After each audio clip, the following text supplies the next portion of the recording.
So one of the things that I find helps to learn this information is just continuing to review it. So as we go through these anatomy courses, through these lectures, you'll find me coming back to these review points to help kind of ingrain it in your head. Clearly there are ways you can make note cards or notes for yourself to help you remember it as well, but I'll be reviewing it. So what I'll be doing as I go through those is just pausing to let you kind of consider the answer. Feel free to pause the video at any time if you're not sure, to give yourself a moment to consider what that is, because I won't be pausing for a long time. So feel free to stop as you need to when I do those reviews, and give yourself some time to figure it out yourself, potentially without your notes, but if you'd like to look at your notes, you can. So just as a quick recap to what we've done already, we've got the bone here, which is going to be the clavicle. Remember, we've got this here, which is going to be the humerus. We've got the articulations of the scapula that we talked about. First one is going to be this flat prominence, which is called the acromion. The next one is going to be this back part, the spine of the scapula. Above it, we have the supraspinous fossa. And below it, we have the infraspinous fossa. The glenoid fossa is going to be where the head of the humerus sits in the joint. And then this bony articulation on the front, this pointy prominence, is going to be the coracoid process. This larger prominence lateral to the bicipital groove is going to be the greater tuberosity, and the smaller one is the lesser. In the hip here, we have the articulation that the femur sits in is the acetabulum. This is going to be the head of the femur. Then we have this big bony articulation here on the lateral part of the hip, the kind of the widest part of the hip, which is the greater trochanter, and this little mini one, which is the lesser. The frontal kind of hip bone here we talked about as the ASIS. The back we talked about as the PSIS.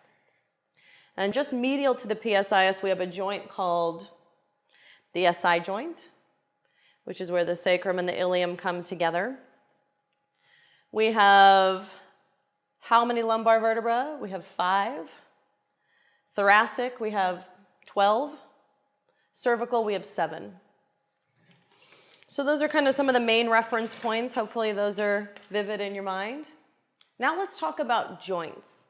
And there's a few different types of joints. So you've got this in your manual as well, but you can see in your manual we've got 3 different types that we're going to look at primarily.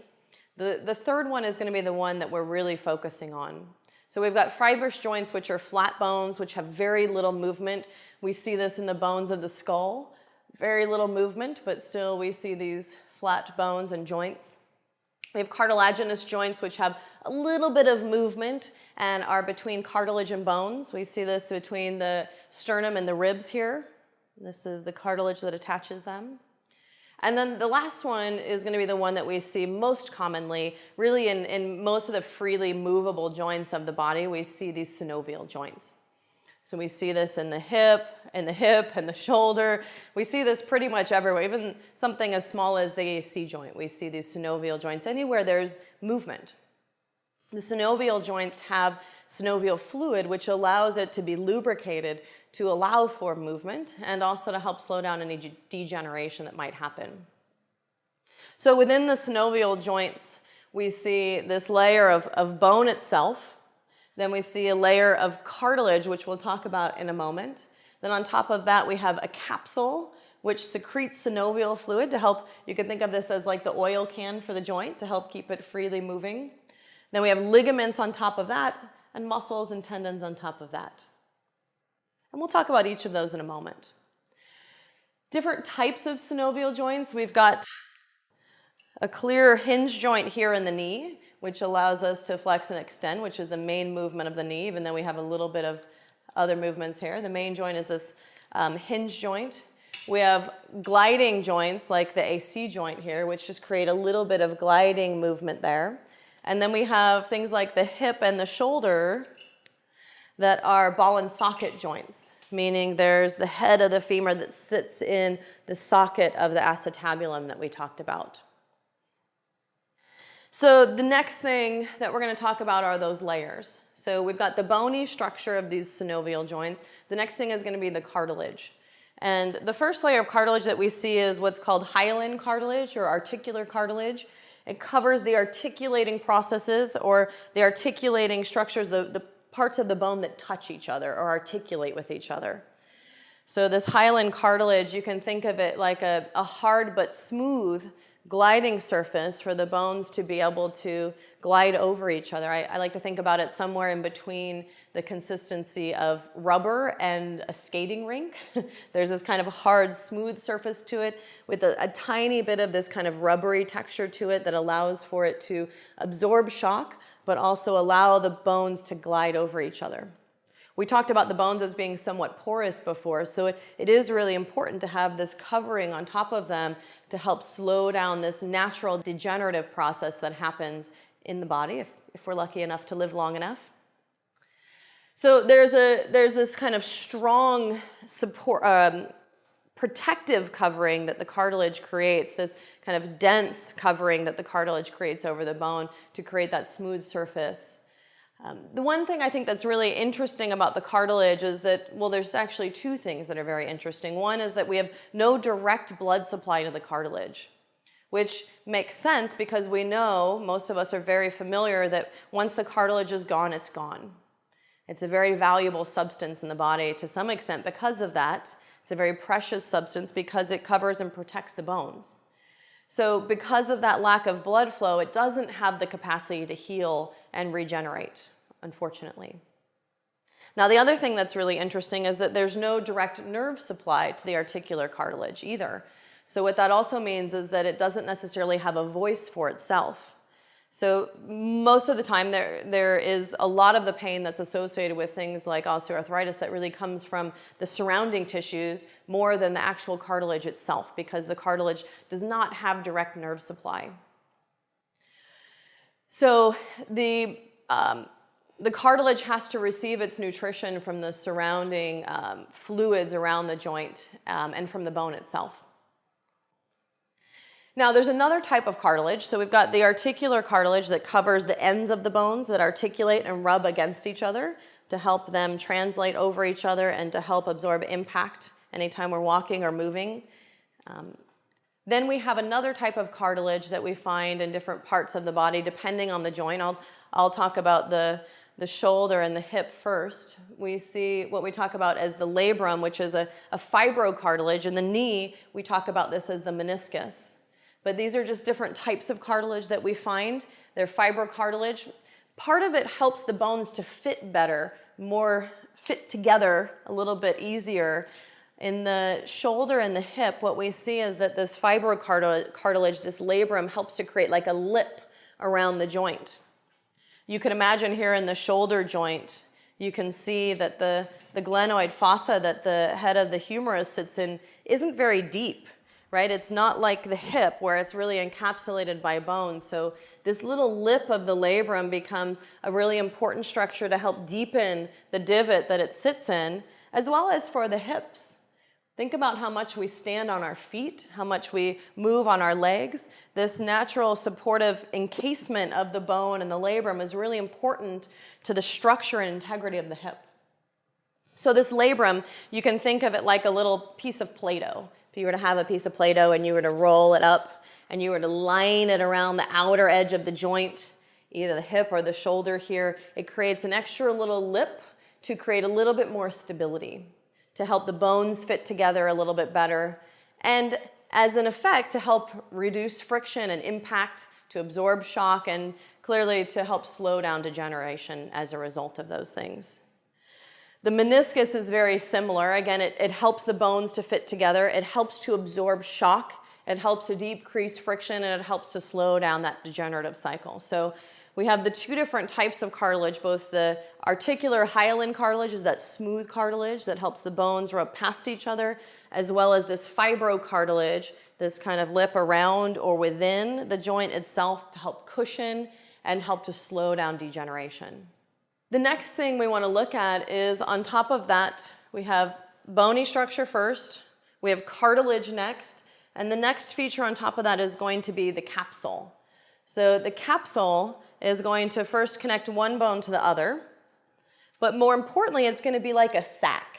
So you can imagine the sack going all the way around the joint, like a little tube sock. If you were to cut off kind of the top of your tube sock and you were to attach it all the way around on both sides of the joint here. If you could imagine that the outer layer of the tube sock is more fibrous, actually connecting the bones here, and the inner layer has a synovial, what we call a synovial membrane that secretes fluid into the joint, synovial fluid into the joint to help lubricate it. So this capsule again becomes a really important part of kind of keeping that movement of the joint, but also trying to decrease any friction in the joint, any wear and tear, to slow down, again, this natural degenerative process. You could imagine if you just had bones here moving with none of these layers, with none of these things built into them, that the bones themselves would actually wear down pretty quickly. So our body has all of these mechanisms to help us maintain the integrity of the joints over time. And all of these perform a really vital function in that sense. So the capsule is going to literally, like it sounds, encapsulate the joint, create one connective membrane of bone to bone, but more importantly, secrete that fluid to help lubricate the joint. So we see that reduction of friction, the ability to absorb shock, and again, that ability to slow down degeneration of the joint. So the next layer, we've got the cartilage, we've got the capsule, then on top of the capsule and even surrounding the joint and different bones here, we have ligaments all over. And I'm not talking about any specifically other than that every joint, every one of these synovial joints, every joint of the body has ligaments that have to hold the bones together. So ligaments are going to go from bone to bone, and it's going to be fibrous connective tissue that holds them together. There's only a very small amount of elastin, meaning that they have very minimal capacity to stretch, and they're not meant to be stretched much. In fact, they're meant to protect the joints and limit range of motion to keep this healthy sense of integrity and balance. And it's very much like the tradition of yoga in that there is kind of this middle path of too much, too little, and finding that right balance for each joint that we'll talk about as we get through a little bit more of the anatomy of this balance of having both flexibility and stability. And the ligaments are a really important part of that kind of passive layer of stability that helps to create that integrity of cohesiveness in the joint of holding the bones together. The ligaments also contain really important sensory nerves, which help warn us of overstretching, which help protect us from going too far, from stretching too much, to protect these joints. And again, this kind of yin and yang balance of being able to have mobility or flexibility as well as stability and support.